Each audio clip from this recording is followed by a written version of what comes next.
SJ. Welcome to Mvskoke Radio, your weekly source for tribal and community news, interesting guests and discussions, plus a local events calendar.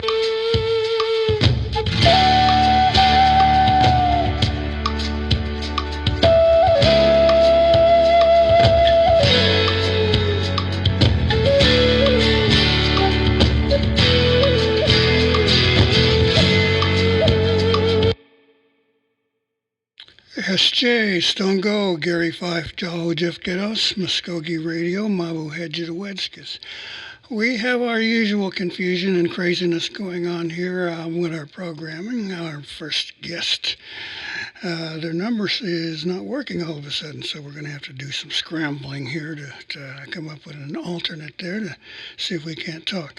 And if, just in case you're curious, it is the U.S. Weather Bureau in Tulsa that we're trying to locate. So we're going to go to Plan B here and share some stomp dance music with you for a bit while we run up our first guest this morning. So please stay with us here on Confused and Crazy Mvskoke Radio.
Okay.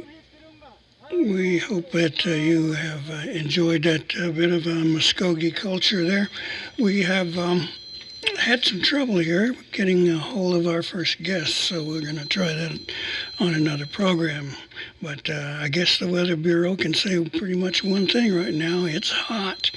Okay, well, anyway, we're going to take this phone line now, and we'll be speaking with Anita Thorpe, who is the granddaughter of our famous Oklahoma athlete. So let's see if we got that one to work. Okay, Ms. Thorpe, you there? Yes, good morning. Wonderful. It's good to hear a voice that is working here. This show has been quite a challenge for me today when you can't get one of your important guests to be with us. Anyway, first of all, we've had some wonderful news for Oklahoma and for Native America all across our cultures. First of all, let's let our listeners know who you are in relationship to our wonderful focus of our show today. Yes, good morning. My name is Anita Thorpe. I am the daughter of Richard Thorpe, and Richard is the son of the Jim Thorpe. Right. We didn't learn too much about his family and the materials that we've been supplying, but we did understand he did have family, Native people who were descendant. And let's see, what relation would you be to Grace, by the way? Grace is my aunt. And so Jim Thorpe had 8 children total. He had lost his first son at an early age. I think he was probably three years old when he passed away. But Jim Thorpe had eight children total. 5 boys and 3 girls. And Grace was the youngest of the girls.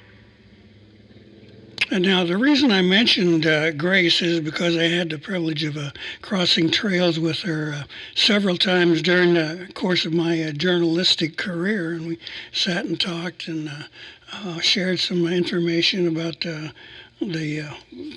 famous athlete and just got along wonderfully. So if you can help us with a little bit of history, let's talk about why Jim Thorpe is known and is famous even today. Okay, when we're talking about Jim Thorpe, we could talk about so many things. You know, we could talk about boarding school, which is a lot in the news these days, and it has been the last couple of years. And we can talk about Oklahoma, you know, where he was born. We could talk about the Olympics, in the 1912 Olympics, where he won 2 gold medals.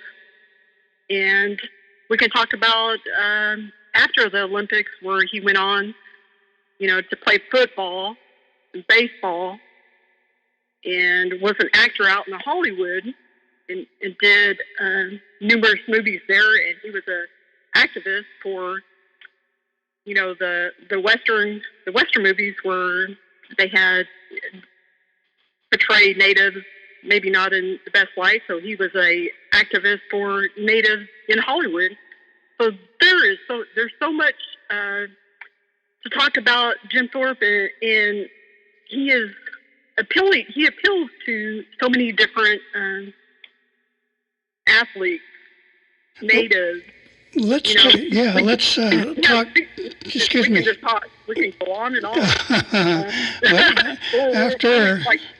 After my morning here, I think I'd probably just enjoy that. Let's perhaps give me a capsule of his native background, his family, tribe, and connections he might have made there. Yes. So, if anybody's familiar with the Prague area, it's just north of Seminole, south of Stroud, Oklahoma. Stroud is our reservation, or Sac and Fox reservation I'm a member of. Well, there was no marker of his where Jim Thorpe was born for a number of years, so you would have had to been there before to know how to get there. But now there's a marker on the highway there, but it's very rural. You know, even today there's only a few houses there, so it awes me sometimes just standing there. I've taken different people there to his birthplace there west of Prague, but just standing there on that land and to think, somebody from Oklahoma could be the greatest athlete in the world. It's no small feat to have accomplished that. Now, I understand he was a member of the Sac and Fox. Sac and Fox tribe, yes. And his native name? It's Waka Huck, and that means bright path. Do you recall, or anyone ever talk about his participation in the tribe as a youngster?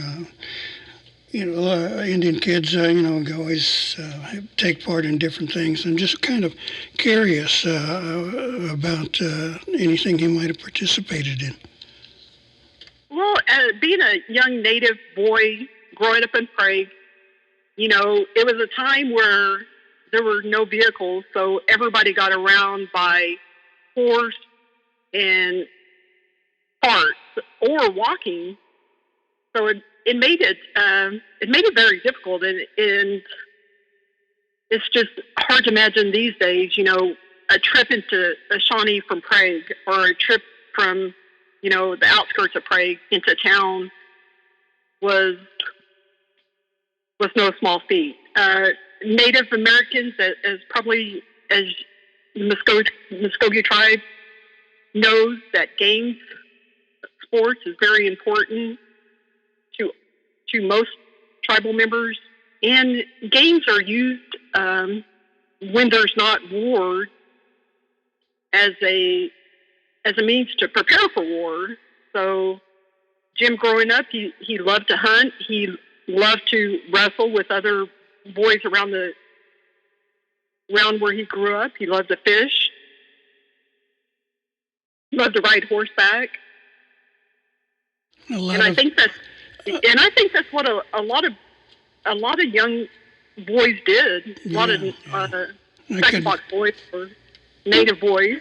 I can imagine that he lived a life that many of us envy, in being close to well, I don't want to sound like I got a lot of cliches, but close to Mother Earth, living off the land. Yes. Okay. Now, I guess let's shift to another phase of his life. He was sent to boarding school. Is that correct? Yes. There's now, growing up myself, a lot of elders, they talk the importance of education. Well, Jim Thorpe's dad, he thought his children getting an education was equally as important. And so the first school that Jim attended was in Stroud. So Hiram Thorpe, his father, took him, and it's publicized as some of these stories, but Jim's father dropped him off at school. Of course, this was a horse and buggy, and the story goes that Jim beat him home. He just couldn't get him to stay in school anywhere. My granddad rather be on the farm, and tending horses and fishing and hunting, just like he had always done. So he'd ran away from the boarding school there in Stroud. So Hiram Thorpe, his father, took him farther. He took him to Haskell. Well, Jim found a way to run away from Haskell and come home. And so they sent him farther to Carlisle, and it's someplace where he could not run away from. And unfortunately, both Jim's mom and dad, they passed away when he was in boarding school in Carlisle, Pennsylvania. That was a portion of his life that has been portrayed in a movie about him with Burt Lancaster. I remember the points you just made about him running away and actually beating that buggy home, being sent away further each time, and then being consumed by participation in sports, starting in track and then on to football when he saw that it did get a whole lot more attention. Now, in your connection with him, did he ever tell you any stories about that particular life? No. Jim died in '53. I was born in '66. So I know my grandfather through my father and his brothers and sisters. That's how I know my grandfather. Mm-hmm. Wow, that's just amazing being even that close to such a wonderful person. Now, he went on with his athletic career and became involved in the Olympics, particularly 1912, and just kind of blew everybody away with his performance. Yes, they talk about his physique. They talk about how he was cut. That's kind of a term for muscle builders, being cut. And they said, well, he just physically looked different than all his competitors that were maybe like thin, not very muscular. And so he dominated the 1912 Olympics as far as like the point spread for both events, the decathlon and pentathlon. Yeah, I'm glad you mentioned that. When we think of many Olympic athletes, even today, we think of these light, thin runner types, guys who can stretch those legs and things like that. But then you see portraits of Jim Thorpe, and my impression was that he could have been a pretty amazing wrestler, but was built for the heavier contact sports. I seen in some articles where he'd wrestled. There's probably not very many sports that he didn't attempt to and excel in. I seen basketball and ballroom dancing and even wrestling. That is incredible. He was put together to do so many things. Now, after his victories in the Olympics, he got all this international attention, including from the King of Sweden. You, sir, are the greatest athlete in the world, and became quite a celebrated person. Do your family ever talk about some of the kind of wonderful things that he was recognized for? I mean, I presume he was celebrated and shown off, so to speak. Yes, for a time, they did a world tour. In baseball, they had a world tour, and he was able to take his first wife with him on a worldwide tour, and it was more where they would show different baseball. It was like but it was in baseball, not track and field or nothing to do with the Olympics. But that was a part of his world tour, was that baseball thing. Well, the name of it. His participation in a semi-pro league actually kind of led to the major problems that he encountered in his life at that point. I read somewhere where some reporter dug into his background and discovered he had played for a couple of small semi-pro teams and got paid beans, and then later the Olympic Committee grabbed a hold of that, and several terms like jealousy and racism and other things popped up. Do you recall any of that? Did you run through that? Well, I'm in frequent contact with Bob Wheeler and his wife, Flo. Bob wrote the first Jim Thorpe book, and it was based off the Burt Lancaster movie. And they're in talks of maybe doing a new version of the movie Jim Thorpe. But Bob Wheeler and his wife, they'd created a foundation in probably the 70s, Jim Thorpe Foundation. And they went on an all-out campaign to restore Jim Thorpe's record. Well, they were able to succeed in, I believe, 82 or 83, of having the Olympic Committee not restore, but name Jim as co-winner. And the family received replicas of the medals. Those medals, I don't know if do you remember the story where somebody had stolen? They were displayed in the at the Oklahoma State Capitol, and they were stolen. Somebody stole the gold medals from the Capitol. Well, they recovered them, but they've since then been under lock and key at the Historical Society. Gosh, that's first of all, that is news to me. I wasn't aware that those medals were stolen. I did understand that the Olympic Committee did present them with replicas. Yes. And I think that's a good move, but at the same time, it sort of aggravates me that they were replicas and not the real things.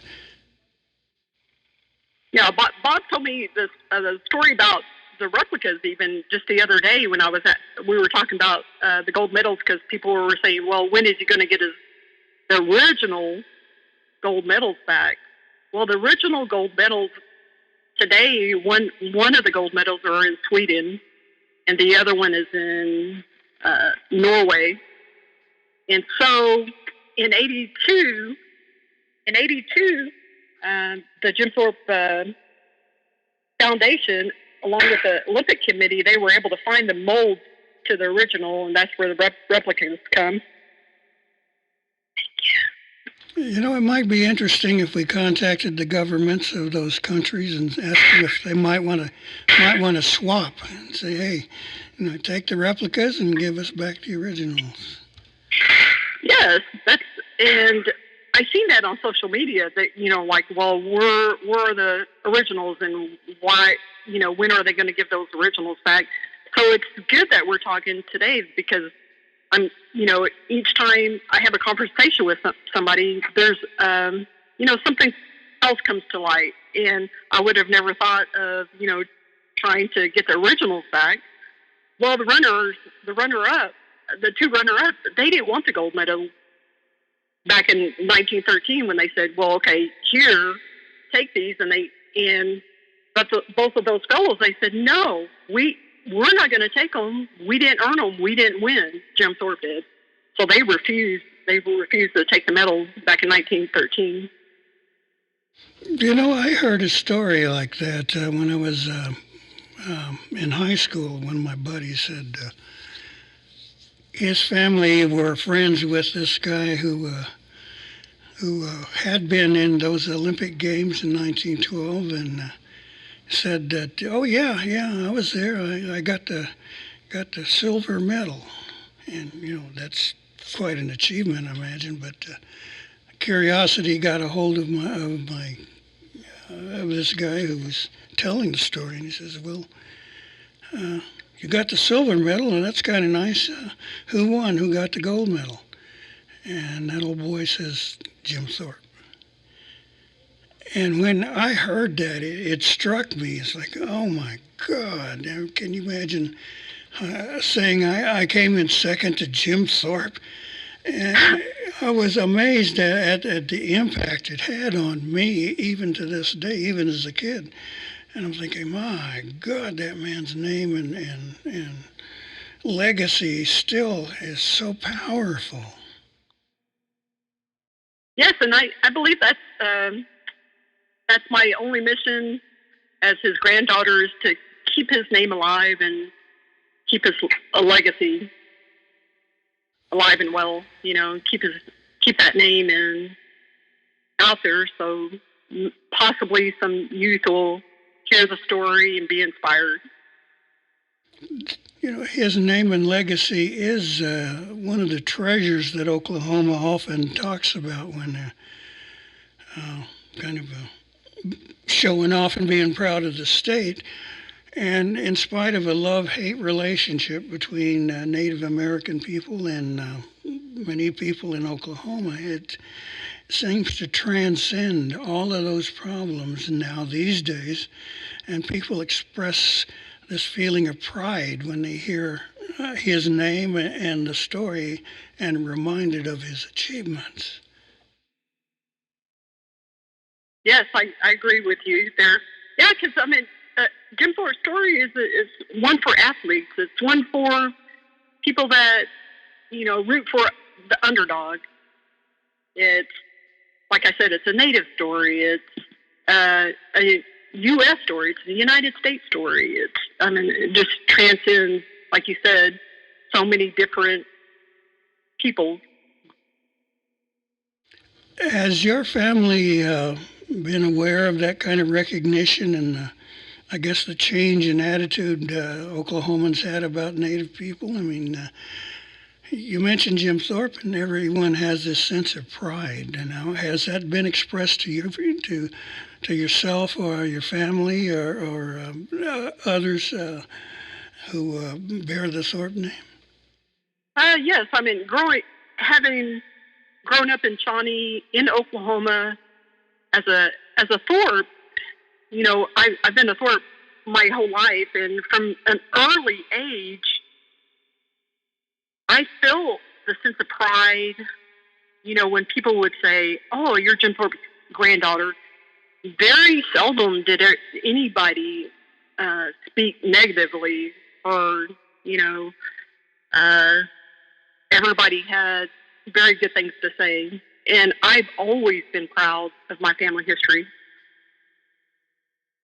Now, does that the name Jim Thorpe and then draw that instant recognition? I mean, people know exactly who he was when you mention it. Yes. Okay, well, that answers that question. Now, not all of his life was wonderful. I understand he had to deal with social problems and some health things and family things that affected him. How does your family react when those kinds of subjects are brought up? Well, I can tell you, my first thoughts were when I first heard the story about his records being reinstated, was that, oh my gosh, my granddad, had his medals taken away. And he went on to become the first president of the what was then the AFL, but what is now the NFL. I love to watch football. I can't wait until football season starts. So he never was defeated. Some people, you were if you were a gold medalist and they stripped you of your gold medals, some people that would be the end of the story, but not my granddad. He continued to make records in football, baseball. He was an actor, so he's my hero, as you can probably tell by some of the things that I'm saying. He's my hero because when other people would have been defeated, he just continued. There was no stopping him. Let me ask you kind of a strange question here now.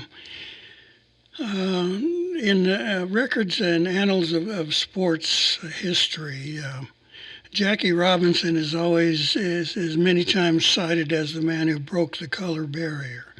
And, bless his heart and, more power to him. But didn't Jim Thorpe play those sports long before Mr. Robinson was involved?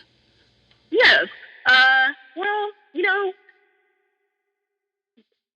someone could say, what is Jim Thorpe most remembered as? And one could say, he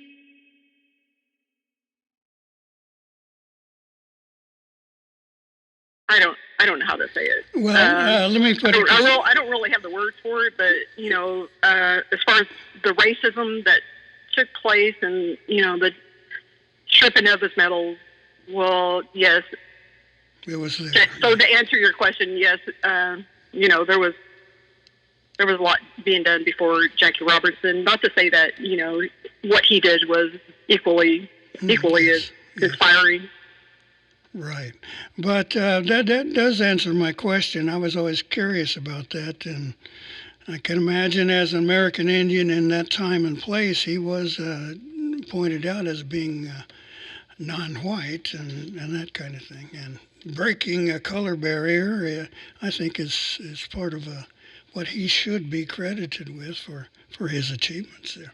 And anyway, as I say, bless Jackie Robinson for everything he did. And things like that. Now, you mentioned a little bit earlier about the Burt Lancaster movie of the life of Jim Thorpe. As you look at it in these days and understand that, of course, it was made in a different time and place and culture, so to speak, what do you think of that movie when it comes on? Oh, I think a lot of people mention it. A lot of people, they say, "I seen the movie," when somebody realizes that, oh, you're Jim Thorpe's granddaughter. They said, well, I seen the movie. That's like what people say half the time. I seen the movie. So, it may not have, I think it was done well during its time. I thought it was, so any way that we can, the family and Jim Thorpe supporters can get his name out there and have somebody see it and be inspired by it. I say it was a good thing. Was it accurate? Has anybody ever talked about it being true to the story? Well, if you read a book and you watch the movie, most of the time you're going to be disappointed. Well, it wasn't like I read in the book. That's a lot of people say that. So yeah, well, that's what Hollywood has done to the Bible. Yeah, they try to sensationalize things just so, people will come out and watch the movie. Yeah, make the movie. Anyway, let's hope I don't get struck by lightning for that remark. As the news of the restoration of his records began circulating around the world, actually, what was your first reaction when you heard it? I know you mentioned it a bit, but all of a sudden it's out there. I mean, people are saying, yeah, this guy actually won and he beat everyone else. Well, I've been in contact with the Bright Strong Foundation, and it's been probably almost 40 years in the making since, they named him as co-winner in the 80s. So it's been 40 years in the making, and I've been in contact with the Bright Strong Foundation, and they started a petition about a little over 2 years ago, and with Deb Holland, she introduced some legislation about the same time or before they started that petition, and so the family's had a lot of support over the years, and so I've kind of known about, what the different organizations they've been doing. So I've been aware of. Did I ever think it was going to happen? No. So when I heard the news, I thought, oh my gosh, a dream come true. When you have dreams and goals, and they're a part of your life, and you're just like, oh, one day, maybe. But then it happens, and you just say, dreams really do come true. That was like one of, and then I thought about my father and my aunts and uncles, and they dedicated their whole lives to Jim Thorpe's legacy. Part of that legacy now is something that sort of riles me, is that his remains were sold and to a town in was it Pennsylvania, which changed its name to Jim Thorpe, Pennsylvania, although he had never been there, and they just did it as pretty much as a tourist attraction. And in recent years, we've heard there's been some efforts to perhaps bring those remains home to Sac and Fox ground. What do you think about that idea, the town buying van? Yes, support. I support my father's wishes. He passed away in 2020. It's something that he wanted. It's something my Uncle Bill wanted. It's something my Uncle Jack wanted. So in their memory and in their honor, I will continue to support those wishes, their wishes. Asking, forgive me, go ahead. Yes, and asking Jim Thorpe, Pennsylvania, to return Jim Thorpe to Oklahoma. Have you ever been there? Yes, I went. My children were small, and it was a Labor Day weekend, and my dad said, "I want you to go with me." And I said, "Okay." So he had this big Cadillac, 1970 something model Cadillac, and so me and my two children and my father, we drove to Canton, Ohio, to the Pro Football Hall of Fame, and we went on to Jim Thorpe, Pennsylvania, and we were at the monument, and my dad, he was so grief-stricken that all the way back to Oklahoma, he said very little, but I knew that he was upset about his dad being there. And on the way, on our trip there, he was the dad that I knew, happy, joking. But on the way back, he was a different guy,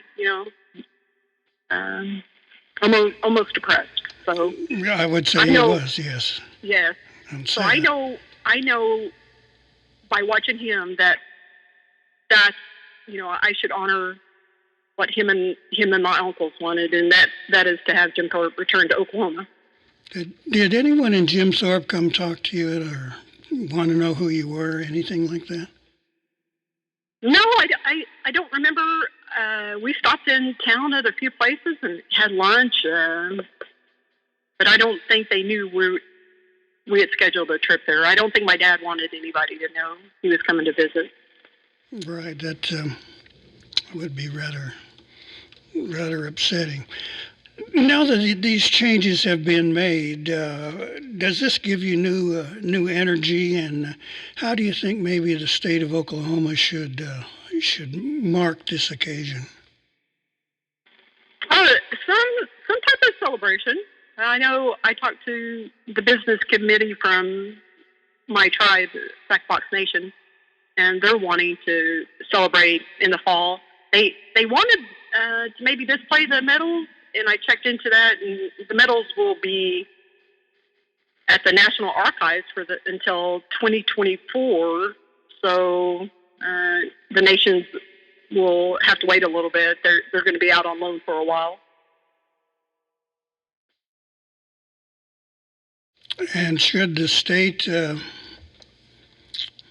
do something to memorialize this occasion? I mean, I know there are statues of him and portraits hanging in the state capitol, but should there be something else? Well, and seeing some type of game, Jim Thorpe game, maybe held in Oklahoma City and Tulsa, and then maybe like a world champion, Jim Thorpe world champion or something, where the two areas have kind of like a head off or something like that. That somebody once told me, it was like, well, they played basketball in Tulsa, and it was Jim Thorpe games, and they said that they really enjoyed it. So I think that would be something the state could do in honor of Jim Thorpe. Jim Thorpe games. Yeah. Actually, I have a T-shirt marking those Jim Thorpe games. with his image on the front, and I'm proud Yeah, of it. that's a lot of fun, and it involves, it would involve youth. So, as we wrap up in the last couple of minutes here, is there kind of a last thought or word or perhaps feeling that you might want to leave with our listeners about this occasion? I know. Yes, Jim Thorpe was an activist as far as health and athletics, and I think in his older days, he went around to different places and lectured on the importance of exercise and sports. So I'd like to see that continued. Perhaps we will see some sort of new celebrations or games put together. Yes, that would be fun. All right. Well, I tell you what, Anita Thorpe, thank you so much. We appreciate you making time with us and sharing these wonderful stories and insights about your famous grandfather. And we wish our Creator will continue to smile and bless you. Yes. Thank you for having me. Okay, Widow. All right, that was Anita Thorpe, granddaughter of the famous Sac and Fox athlete. A couple of quick announcements. The hiring event is going on 21st at the Mvskoke Dome. Hiring for tribal government positions, and that's not independent departments and agencies. You can bring your resume and get perhaps an interview. 9 to 4 at the Dome, 732-7776. And Indian Taco and Bake Sale for Donna Melton down in Tallahena coming up on Friday the 22nd. She was diagnosed with stage 4 lung cancer, and proceeds will help to go for her expenses. Thank you for being with us here on Mvskoke Radio. We'll try and see what the Weather Bureau has to say at some point. Mado.